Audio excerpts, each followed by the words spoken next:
Hello everyone, welcome to online economics class. Students, आज की video में हम डिस्कस करने वाले हैं about the different types of unemployment. आज डिस्कस करेंगे about the rural unemployment and urban unemployment के बारे में। तो स्टूडेंट्स, लास्ट वीडियो में मैंने आपसे डिस्कस किया था जॉबलेस ग्रोथ के बारे में और साथ में कैजुअलाइजेशन या जिसको कहते हैं इनफॉर्मलाइजेशन ऑफ वर्कफोर्स। साथ में हमने यही पढ़ा था कि भाई रूरल एरियाज़ में जो कंट्रीब्यूशन है वो फीमेल वर्कर्स का ज़्यादा क्यों होता है, क्योंकि वो लोग कम एजुकेटेड होते हैं, साथ में अपने घर के आसपास जॉब अपॉर्चुनिटीज़ को तलाशते हैं, और क्योंकि वो कम एजुकेटेड होते हैं तो उनके सामने अपॉर्चुनिटीज़ जो होती है वर्क करने की वो बहुत कम होती हैं। अब बात ये भी आती है कि भाई जो अर्बन एरियाज़ हैं वहाँ पर माइग्रेट होकर लोग रूरल एरिया से आते हैं। तो उसका रीज़न ये है क्योंकि रूरल एरियाज़ में नॉन फार्म जो एक्टिविटीज़ हैं या अपॉर्चुनिटीज़ कह सकते हैं जॉब के लिए, वो बहुत कम है। वहाँ पर जो अनएम्प्लॉयमेंट होता है रूरल एरियाज़ में वो बहुत ज़्यादा है due to dependency on the primary sector और वी से एग्रीकल्चर सेक्टर। तो चलिए आज की वीडियो स्टार्ट करते हैं और फाइंड करते हैं कि कौन कौन से अनएम्प्लॉयमेंट हैं। ये एक पेकुलर प्रॉब्लम है आज के टाइम में हमारी इकोनॉमी में। तो पहले हम डिस्कस करेंगे रूरल अनएम्प्लॉयमेंट के बारे में। और रूरल अनएम्प्लॉयमेंट के अंदर दो तरह के अनएम्प्लॉयमेंट आते हैं, number 1 disguised, number 2 seasonal. So let we first discuss the disguised unemployment. So this is most common type of unemployment prevailing in the Indian farms on account of joint family system. ये ज़्यादातर जो farming families होती हैं उनमें ये इस तरह के अनएम्प्लॉयमेंट पाया जाता है। तो ये क्या होता है, situation when more than actually required number of workers are engaged in work. जितने रिक्वायर्ड वर्कर्स होते हैं उससे ज़्यादा एंगेज रहते हैं। If some of them are withdrawn from the job the total output will remain unaffected. तो ये बताया गया कि भाई अगर हम उनमें से कुछ वर्कर्स को हटा भी लेते हैं इस जॉब से तो प्रोडक्टिविटी पे कोई फ़र्क नहीं पड़ता, क्योंकि वो पहले ही से ही क्या थे, एक्स्ट्रा थे। रीज़न क्या है, क्योंकि जो इंडिया में पर पर्सन होल्डिंग साइज है वो कंटिन्यूस श्रिंक हो रहा है, क्योंकि with the expansion of family size बढ़ जाता है। तो जो लैंड है क्योंकि वो फिक्स्ड है, या तो जो ओनर है वो रेगुलर लैंड परचेज करता रहे, लेकिन वो पॉसिबिलिटी कम होती है क्योंकि हमारे यहाँ most farmers are small and marginal. Next one is lack of job opportunities outside agriculture.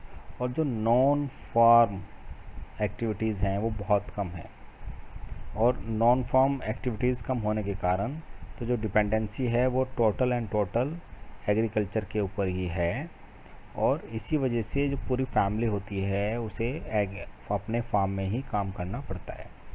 चलिए इसको एक एग्जांपल समझते हैं कि किसी प्लॉट ऑफ लैंड पर 6 वर्कर्स की रिक्वायरमेंट है, लेकिन वहाँ पर 8 वर्कर्स वर्क कर रहे हैं, जो वो 2 एक्स्ट्रा लोग काम करते हैं, दे आर डिस्गाइज्ड अनएम्प्लॉयड।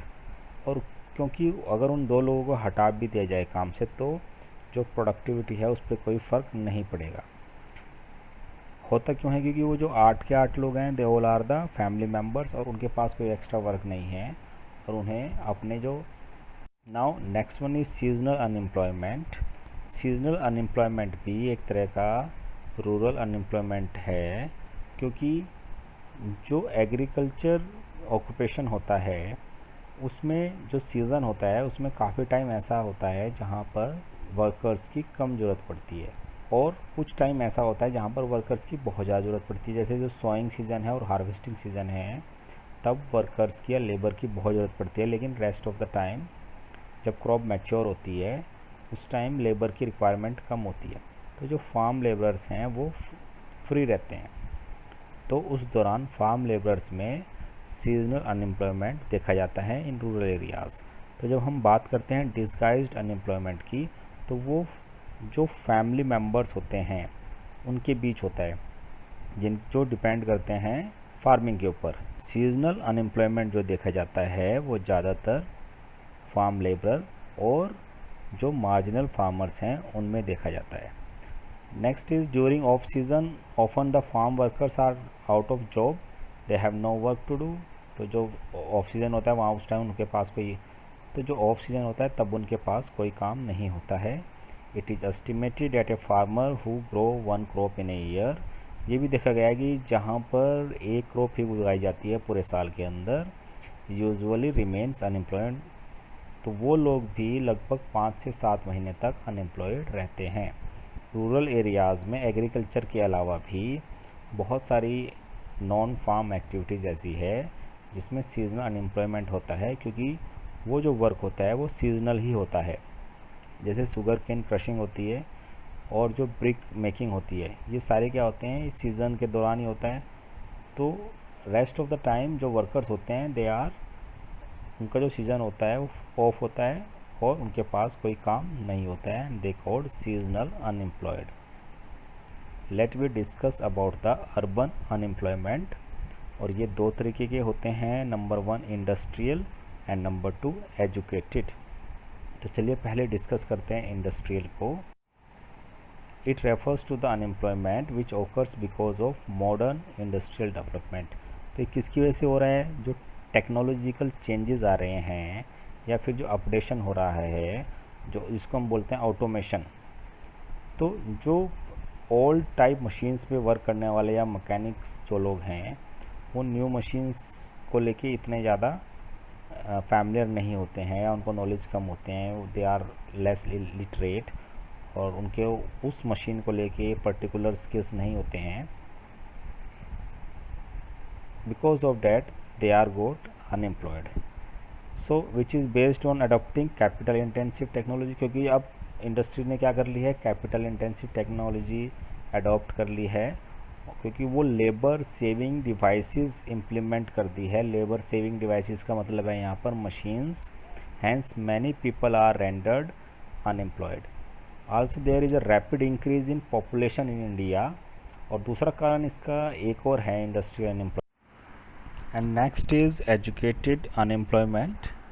और ये एक बहुत सीरियस प्रॉब्लम है हमारी कंट्री के अंदर, क्योंकि आफ्टर इंडिपेंडेंस एजुकेशन में तो बहुत अच्छा ग्रोथ हुआ और साथ में स्कूल्स, कॉलेजेस, यूनिवर्सिटीज़ बहुत ज़्यादा लेवल पर number of educated person increase हुए।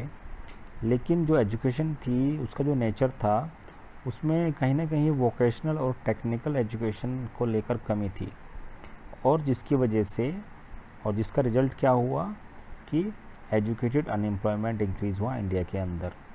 अब बात करें अगर वोकेशनल कोर्सेज़ की, तो ये क्या होते हैं, ये ऐसे कोर्सेज़ होते हैं तो किसी पर्टिकुलर एरिया या फील्ड के अंदर स्किल डेवलप करते हैं।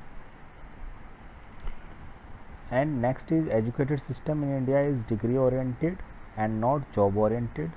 तो हमारा जो एम्फेसिस रहता है हमारे इंडिया के अंदर वो डिग्री ओरिएंटेड ज़्यादा है, और वही है हमने पहले डिस्कस किया है कि there is a lack of vocational and technical education की। और थर्ड वन अगर हम कहें, और इसी वजह से जो एजुकेटेड पर्सन हैं they are fail to get employment. The next one is there is no correlation between the number of educated person and amount of job opportunities. So job opportunities have not increased as much as the number of educated person. तो job opportunities इतनी increase नहीं हो रही हैं जितने की number of person या जो रही है day by day।